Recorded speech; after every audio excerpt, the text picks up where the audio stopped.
Hello বন্ধুরা, আসসালামু আলাইকুম। পাপড়ি মাশরুম অ্যান্ড অ্যাগ্রো ফার্মের পক্ষ থেকে সবাইকে শুভেচ্ছা। আশা করি সবাই ভালো আছেন। অনেক শ্রদ্ধেয় ভোক্তা আছেন যারা মাশরুম চাষ করে নিজের পুষ্টির চাহিদা নিজেই মেটাতে চাচ্ছেন। তারা তো একদম নতুন, তারা বুঝতে পারছেন না আসলে মাশরুম কখন হারভেস্ট করবেন, হারভেস্ট মানে ফসলটা তুলবেন সেটা বুঝতে পারেন না। তাদের জন্য মূলত এই ভিডিওটি করা।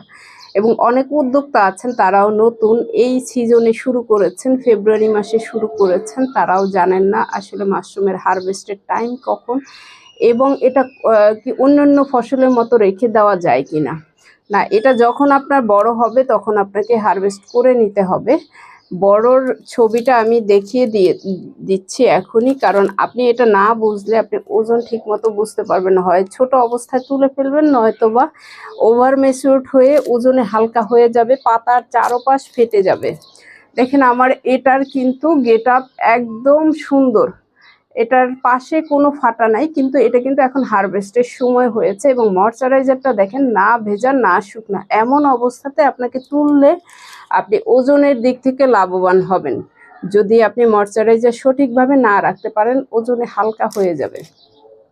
আমার এটা 70 থেকে 80 গ্রাম হবে, আপনি হয়তো 40 থেকে 50 গ্রাম পাবেন।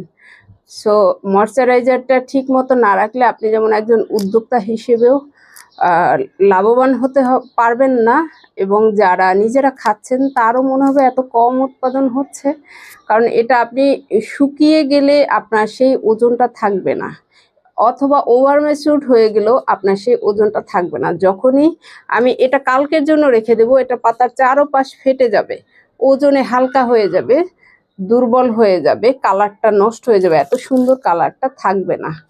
যার কারণে এটা দেখে আপনি অনুমান করে নেন যে আপনি কখন ফসলটা তুলবেন। চারপাশটা খুব সুন্দরভাবে বড় হবে, কিন্তু পাতার এই পাশে ফেটে যাবে না। যখনই আপনার পাশ ফেটে যাবে তখনই আপনার সেটা ওভার ম্যাচিউরড, আপনি বিক্রি করতে গেলেও আপনার ভোক্তা সেটা পছন্দ করবে না।